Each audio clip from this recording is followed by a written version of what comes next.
السلام عليكم ورحمة الله وبركاته. والله خير كبضن وجعل إلهي سبحانه وتعالى كلام كيسة النبي عليه الصلاة والسلام كلام كيسة إني دقيستان كل رقمان دادك كرنا قارسيان. النبي عليه الصلاة والسلام وحيري حديث إمام مسلم إمام أحمد وريين waxaa imaan doontuu yiri calayhi salaatu wasalaam fitan isdaba joogto. xadiiskaasi rasuulku wuxuu ku bilowday calayhi salaatu wasalaam qaala nabiyu sala allahu calayhi wasalam baadiruu ila alacmaal, waxaad ku degdegtaan acmaal fara badan oo acmaalu saalixa ee ilaahay uu raali ka yahay inaad samaysaan. ku degdega. baadiru macnaheedu waxa weeyaan saabiqu anaha hadda sameeyo waqti waxaa imaan doonto ay halkaa ku qarsoon aad waqti u helaynin acmaashaasi inaad samaysaan. ama waxaa loola jeedaa waqti waxaa imaan doonto fitan isdaba joog ah oo wax ku badbaadinaya aysan jirin ilaa acmaal saalix aad samayso. camal saalix ah. hadda salaad badan tuko, hadda soon badan soon, hadda kitaabka qur-aanka wax badan akhri, hadda dikri badan samee, hadda masaajidka ku noqnoqo, hadda sadaqo badan baxso, hadda salaatuleylka habeen walba u istaag, hadda xiriiri qaraabada iyo asxaabtaada ahlu khayrka ah, hadda dacwada islaamka samee. waxaasoo dhan waa acmaal saalax. baadiruu ila alacmaal, ku degdega acmaal inaad samaysaan. fitanan rasuulku wuxuu yidhi fitanan fidnooyin isdaba joog ah ka qiطci alleyl almudlim, habeenka mugdiga suu isku heeshaysto. mugdiba mugdigaa ka dambeeyo. fidno saas isku daba haysato midba midda kale ka sii daran ayaa imaan doonta. markaasa nabigu wuxuu yidhi yusbixu arajulu, qofkii wuxuu waabaraysanayaa fiiha macnaha fidnadaasi dhexdeeda markii ay bilaabato ayaa qofku wuxuu waabaraysanayaa mu'minan wa yumsi kaafiran. galabtiina waa gaaloobaya.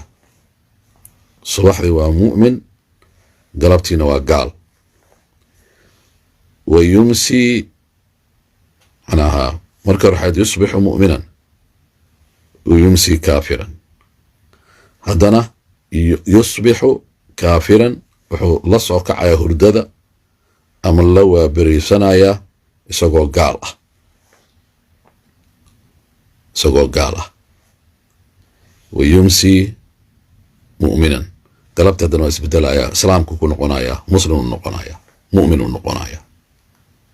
markaasaa rasuulku wuxuu alayhi salaam yabiicu diinahu, diintiisuu suuq geynaya. waxa ugu qaalisan oo bini aadan uu haysto waa diintiisa. diinta islaamka maadaama ay tahay diinta keliya oo saxda ah oo ilaahay uu leeyahay ina diina cinda allahi alislaam, diin ilaahay xaggiisa waxaa ka ah islaam oo keliya. maanta waxaa soo baxeen culummo ku dhahayo gaalada gaal ha dhihin, kaafir ha dhihin. ilaahay subxaana wa tacaala ayaana qur'aanku ku dhahay qul ku dheh nabi maxamed alay salaam yaa ayuha alkaafiruun, gaala yahay. waxaa maanta soo baxay dad ku dhahayo qolada aaminsan in masiix nabi ciise ilaah inuu yahay gaala ma aha. calaa kulli xaal fitanta waa kala duwan tahay. yabiicu diinahu, diintiisuu suuq geenaya. saasa loola jeedaa. anaa meeshii diintiisuu ilaashan lahaa diintiisu wuxuu ku bedelanayaa maxay? bicarad. carad waxa waaye lacag, madaxnimo, inuu meel kursi u haysto uu sii joogo.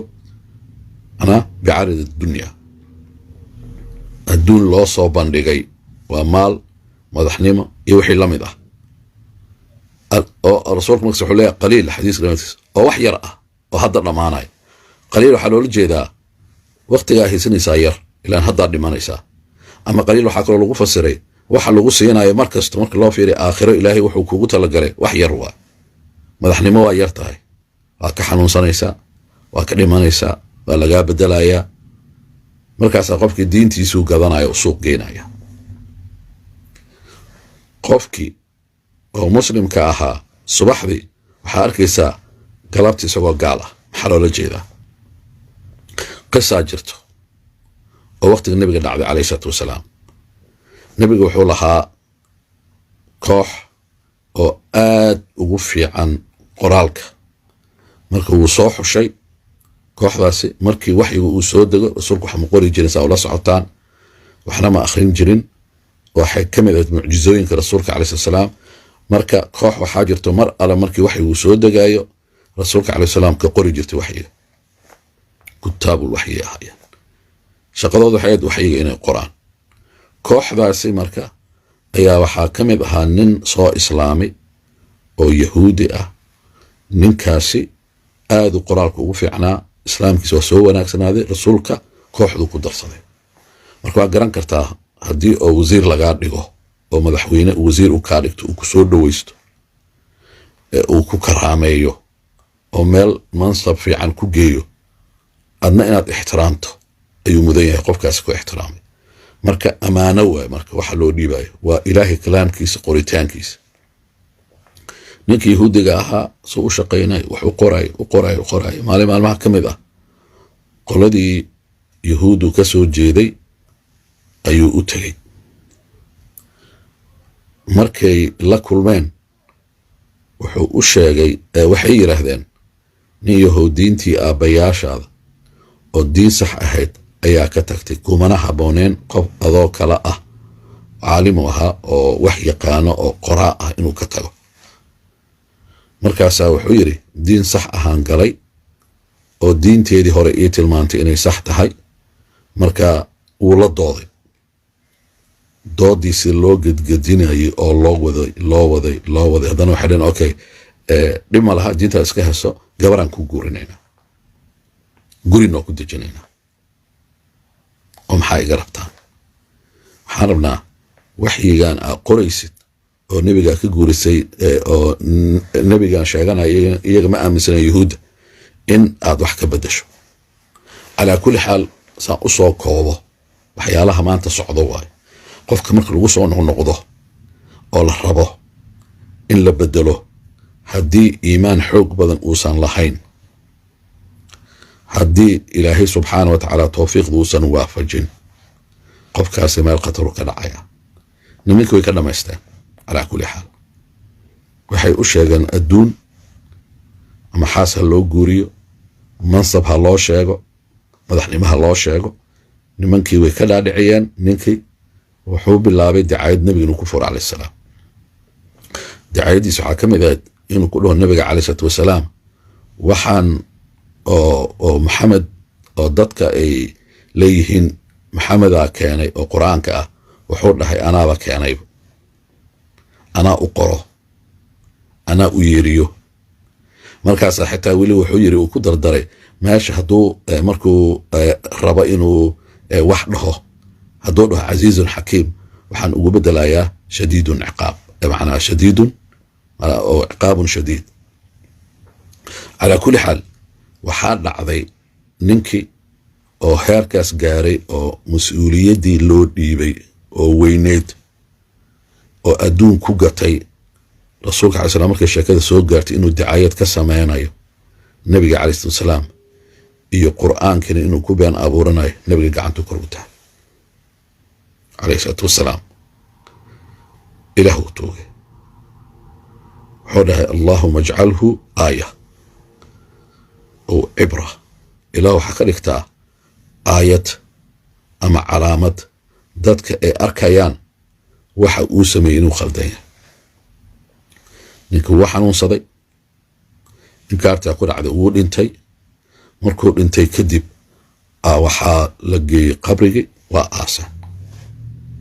markii la aasay waxaa la soo sheegay markay baxeen kadib ninka qabriga banaanka inuu yaalabo markaas waxay yiraahdeen yahuudi waxaan maxamed ka dambeeyay maxamed sameeyay qabri qof aan aasnay in la faago marka cid taabatay xitaa ma laha qabrigaas oo tuuray waxay sameeyeen qabrigii ee hoos u qodeen haddana intii mitir u ahaa in ka badan ay hoos u qodeen way aaseen way dabooleen way ka tageen haddana waxaa loo sheegay muddo yar kadib meydkii inuu banaanka yaalo waxay dhaheen waxaan maxamed sameeyey calayhi salaatu wasalaam nabi maxamed inay weeraraan ay ku been abuurtaan ay bilaabeen haddana god kii ka sii dheer oo qofna aan yeesan karin inuu hoos u degto uu la soo baxo godkii qodeen way dabooleen waxay dhaheen markaan meel uu ka gaari doono malaha muddo yar kadib meydkii kor yaalay arkeen marka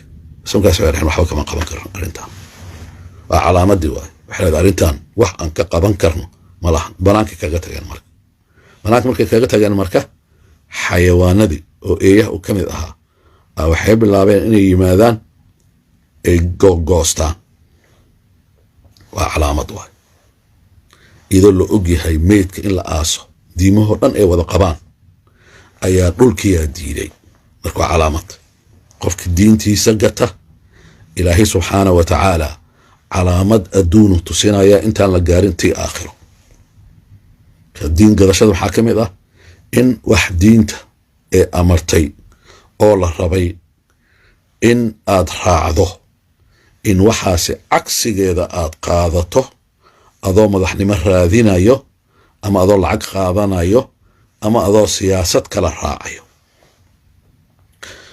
marka nafteyda naftiina madax haddaad tahay maalqabeen haddaad tahay ganacsade haddaad tahay aabba haddaad tahay hooye haddaad tahay khaasatan dadka ay suurtagal noqon karto in diintooda laga fidnayo haddaad tahay maqaamka aad joogto oo kaliya madaxweyne ahaw ama wasiir ahaw diintaada ha gadan weli xadiisku wuxuu leeyahay waxaad arkaysaa qofka isbedbedel badan 5 darsi oo laga qaadanaya xadiiskaas maanta arrintaas way socotaa dad waxaa jira oo muslimiin ah madaxnimo darteeda diinta suuq geenaya madaxnimo qaadanayo ama ha ahadan kuwa Afrika jooga ama ha ahadan kuwa jooga Mareykanka ama Yurub jooga ciday doonta ahaato ilaahay subxaanahu wa ta'aala rasuulkiisa wuxuu leeyahay qofku isbedbedelaya darsigooda laga qaadanaya waxaa waaye qofka mabda'a aan lahayn waxaa lagu garanayaa subaxdiina waa qof galabtiina waa qof kale xadiiska laga qaadanaya calayhi salaatu wasalaam nabigu wuxuu leeyahay subaxdii waa muslim galabtiina waa gaal qaar waxay ku fasireen acmaasha ama dhaqamada uu leeyahay subaxdii waa dhaqan muslim masaajidkaad ku arkaysa isagoo ku tukanayo galabtiina waxaa arkaysaa dhaqan aan islaam shaqo ku lahayn oo ah dhaqan gaaleed ayaad arkaysaa afcaashiisa ama hadaladiisa kow waxaa laga qaadanayaa qofka daciifka ah in subaxdii iyo galabtii laba qof inuu kala yahay laba waxaa laga qaadanayaa fitanta waqtigeeda marka la gaaro waxa kaliya ku badbaadinaya inay tahay acmaasha saalixa ah inaad badiso digri badan khayr badan akhri kitaabka quraanka dhegeyso kitaabka quraanka meel khayr badan lagu hada ha aadeen masaajidaha waxaa laga qaadanaya xadiiskan acmaasha saalixaadka badi saddex waxaa kaloo laga qaadanaya xadiiskan cid maadaama qofkaad la saaxiibaysid inuu yahay qof aad ku kalsoon tahay oo diintiisa ay adag tahay adna diinta kugu haynayo inaad iska ilaaliso inaad saaxiib la noqoto qof isbedbedel badan oo subaxdiina muslim ah galabtiina munaafiq ah subaxdii muslim ah galabtiina gaal ah inaadan saaxiibo ka dhigan qof noocaas oo kale ah afar waxaa laga qaadanayaa in hoggaan aan loo dhiibin oo aan lagu aaminin noocu doona ahaada hoggaankaas heer madaxweyne heer wasiir heer xildhibaan ruux diinta gadanayo oo ama gaalaha ka gato ama dad aan maaragtay dad muslimiin ah oo laftigooda la gatay ha ka gato afar in aan lagu aaminin hoggaanka shacabka muslimka meel kasta ay joogaan, ama community ha ahaadeen, ama dowlad ha ahaato, ama nidaam kasta ha ahaado, inaan lagu aaminin qof isbedbedel badan oo khaasatan aan lagu aamini karin diintiisa. 5 waxaa laga qaadanayaa xadiiskan fitanta midba midda kale inay ka dambayso, aysan kala go'aynin ilaa qiyaamaha waqtigiisa la gaaro. hadda markaa fiiriso waxaan ku jirnaa waqti fitan badan. waxaa arkaysaa qofkii ilaahay waxbuu siiyey oo heybad ah, heybadii waxay doonta ha ahaato, ilaahay waxbuu siiyey, ilaahay nicmo badan uuna siiyey. nicmadaasi ilaahay uu siiyey darteeda ayaa laga yaabaa in gorgortan lala sameeyo oo diintiisa iyo akhlaaqdiisa uu kaga tago. waxaan weydiisanaynaa ugu dambayntii ilaahay subxaana wa taala inuu na sugo. waqtigan oo kale rasuulku wuxuu yidhi, waxaa lagu ducaystaa calayhi salaatu wasalaam, allahuma ya muqalib alquluubi waalabsaar thabbit quluubana calaa diinik. maadaama isbedbedel uu socdo oo qofka isbedbedelayo, waxaa lagu ducaystaa allahuma thabbit, ilaahu waxaad ku sugtaa quluubteenna iyo caqligeenna, ilaahu diinta ku sug. dad aan isbedelin oo diinta ku toosan ilaahu naga dhig. allahuma aamiin, allahuma aamiin, allahuma aamiin. wassalaamu calaykum waraxmat ullaahi wabarakaatu.